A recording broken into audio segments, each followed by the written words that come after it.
Hello students, welcome back to our YouTube channel Rahul sir bio Trivedi. तो बच्चों, एक बार फिर से हम बात करेंगे एक नई डीपीपी की लिविंग वर्ल्ड में। अपना एक स्लोगन है, सबसे कम सबसे सटीक श्योर सिलेक्शन इन नीट। जो एमसीक्यू करेगा वो डॉक्टर बनेगा। तो चलिए स्टार्ट करते हैं आज के multi choice questions means MCQ. तो आज का पहला क्वेश्चन बेटा, the process of classification is called systematics, taxonomy, nomenclature, none of this. वर्गीकरण की प्रक्रिया कहलाती है सिस्टमैटिक्स, टैक्सोनॉमी, नामकरण, इनमें से कोई नहीं। इसका बच्चों सही आंसर है second, taxonomy. Which branch of biology to deals study about the classification is known as taxonomy. Learning question है, सीधा सीधा क्वेश्चन है, आंसर था हमारा टैक्सोनॉमी। चलिए बात करते हैं अब हम सेकंड क्वेश्चन की। The modern taxonomic studies are based on. आधुनिक वर्गीकरण अध्ययन किस पर आधारित है? उसकी संरचना पर, वायु आंतरिक संरचना पर, विकास की प्रक्रिया पर, अथवा ये सभी। Cell structure, external and internal structure, development process, all of this. इसका सही आंसर है बच्चों ऑल ऑफ दिस, यानी 4। चलिए बात करते हैं आज के तीसरे क्वेश्चन की। Among the following process which one is not the basic of taxonomy. निम्नलिखित में से कौन सी प्रक्रिया वर्गीकरण का मूल सिद्धांत नहीं है? पहचान, वर्गीकरण, नमूने का संग्रह और नामकरण। देखिए, आइडेंटिफिकेशन, क्लासिफिकेशन और नोमेनक्लेचर, ये क्या है? That is the process of classification के अंतर्गत आते हैं। जहां तक हम बात करें कलेक्शन ऑफ स्पेसिमेन की, तो ये क्लासिफिकेशन का पार्ट नहीं है, क्योंकि कलेक्शन ऑफ स्पेसिमेन हम लोग कहां पे करेंगे, कहां पे करते हैं? जब हम म्यूजियम की बात करें, या जब हम बोटेनिकल गार्डन की बात करें, या जब हम जूलॉजिकल पार्क की बात करें, तो वहां पर हम कलेक्शन ऑफ स्पेसिमेन की बात करते हैं। बात समझ में आई? चलिए बात करते हैं अब हम लोग आज के अगले क्वेश्चन नंबर 4 की बात करते हैं। तो इसका थर्ड आंसर राइट है बच्चों, कलेक्शन ऑफ स्पेसिमेन ये वर्गीकरण का मूल नहीं है। चलिए बात करते हैं आज के फोर्थ क्वेश्चन की। All the taxonomic category together constitute taxon, family, kingdom या हिरार्ची। सभी वर्गीकी श्रेणियां मिलकर के बनती हैं टैक्सॉन, परिवार, साम्राज्य या पदानुक्रम। एनसीईआरटी की लाइन है बेटा। टैक्सॉन पर आप कंफ्यूज हो सकते हैं, बाकी जगह तो कंफ्यूज नहीं होंगे, टैक्सॉन पर आप कंफ्यूज हो सकते हैं। टैक्सॉन बेटा सिंगल, देखिए ये जो यहां पर बात हो रही पदानुक्रम या हिरार्ची की, हिरार्ची में कैरोलस लिनियस ने 7 स्टेप दिए, जिसके अंतर्गत हमें क्लासिफिकेशन करना होता है, जिसमें से किंगडम, डिवीजन या फाइलम, इसके बाद बेटा क्लास, क्लास के बाद ऑर्डर, ऑर्डर के बाद फैमिली, फैमिली के बाद जेनरा और जेनरा के बाद स्पीसीज। तो ये 7 कैटेगरीज हैं, और इन सभी 7 कैटेगरीज को एक साथ मिला करके हम लोग कहते हैं, क्या बोलेंगे बेटा इसको? हिरार्ची। क्या बोलेंगे? Hierarchy. All the taxonomic categories together constitute known as hierarchy. सभी वर्गीकी श्रेणियां मिल करके पदानुक्रम कहलाती हैं। इसका जो एक होता है, जो कोई भी, जैसे किंगडम है, ऑर्डर है, या कोई भी एक स्टेप जो होता है, उसको हम टैक्सॉन कहते हैं। चलिए अब हम लोग बात करते हैं क्वेश्चन नंबर 5 की। The lowest taxonomic category is, बिल्कुल सीधा सीधा है, स्पीसीज। देखिए अभी हम क्या बता रहे थे आपको बेटा? अभी हम बता रहे थे कि kingdom is the largest unit और species is the smallest unit of hierarchy. वर्गीकरण की सबसे छोटी इकाई कौन सी होती है? तो वर्गीकरण की छोटी इकाई होती है जाति या स्पीसीज। तो चलिए बात करते हैं अगले क्वेश्चन की।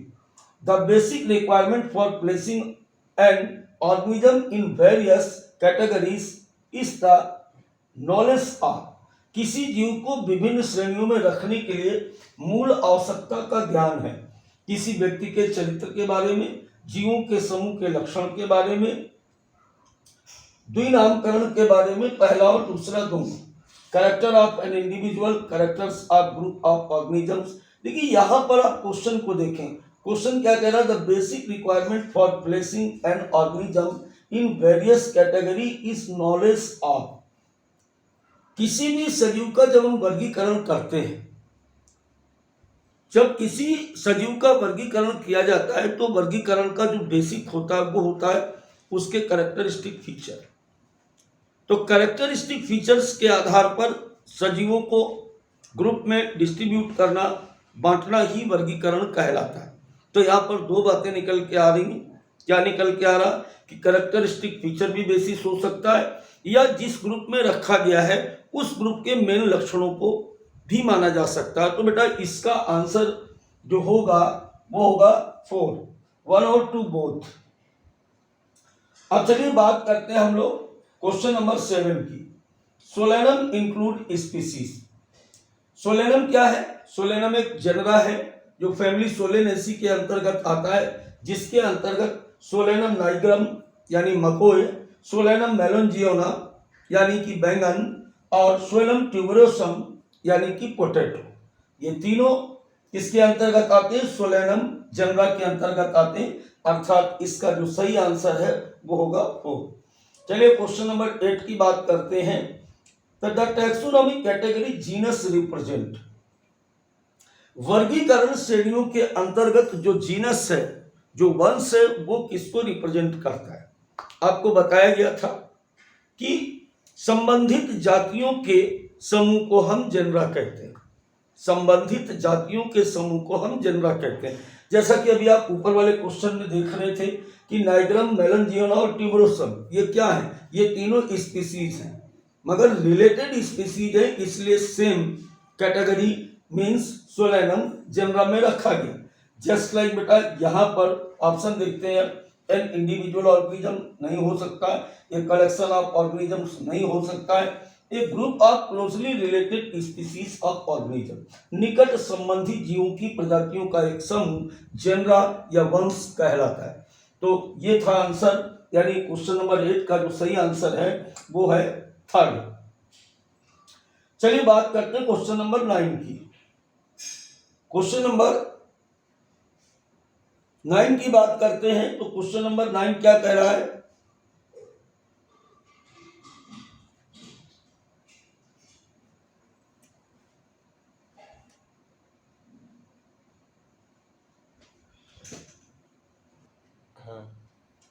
Suffix used for a unit of classification in plant to indicate family taxonomy category is।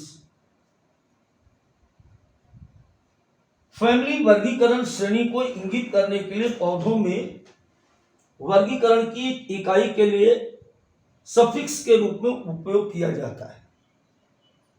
Suffix के रूप में थोड़ा सा उपयोग किया जाता है।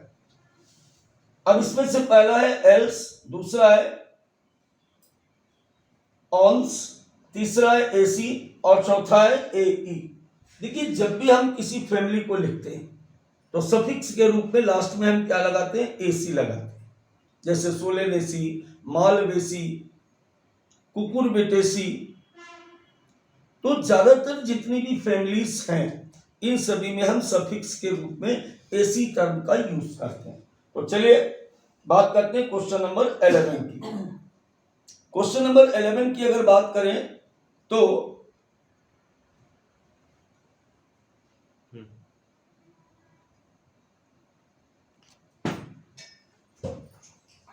Question number 11, fishes, amphibians, reptiles and bird represent which taxonomic category. मछलियां, उभयचर, सरीसृप और पक्षी किस वर्गीकरण श्रेणी का प्रतिनिधित्व करते हैं? देखो यहाँ पर दो बातें हैं, एनसीईआरटी में जो लिखा हुआ है उससे बेटा कंफ्यूज नहीं होना।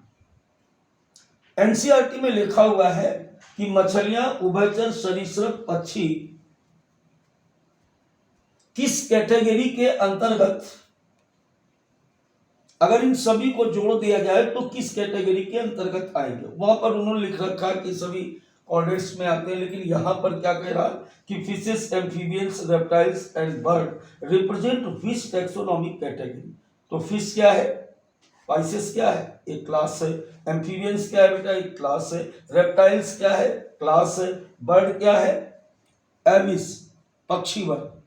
तो ये सभी किस में आते हैं, क्लास में आते हैं। कुछ कंफ्यूज होंगे जो इसको फाइलम समझेंगे। तो एनसीईआरटी की जो लाइन है उसके अकॉर्डिंग ये फाइलम ही होगा, लेकिन जो ये क्वेश्चन आपके सामने दिख रहा है उसके मुताबिक इसका सही आंसर है फर्स्ट। चलिए क्वेश्चन नंबर 12 की बात करते हैं। Taxonomic category order lies between, वर्गीकरण में ऑर्डर किसके बीच में आता है, आप खुद ही देखिए किसके बीच में आता है। पहला क्या है बेटा, किंगडम, दूसरा क्या है, फाइलम या डिवीजन, तीसरा क्या है, क्लास, चौथा क्या है, ऑर्डर, इसके पांचवा क्या है, फैमिली। तो फैमिली ऊपर चलो तो ऑर्डर, उसके ऊपर चलो तो क्लास, तो क्लास और फैमिली के बीच में आता है। चलिए ऑप्शन देखते हैं क्या है। वर्गीकरण श्रेणी ऑर्डर किसके बीच आता है, तो जीनस और स्पीसीज के बीच नहीं आता है, जीनस और फैमिली के बीच नहीं आता है, फैमिली और क्लास के बीच में आता है। तो सही आंसर है बेटा इसका थर्ड। तो चलिए बात करते हैं क्वेश्चन नंबर नेक्स्ट की।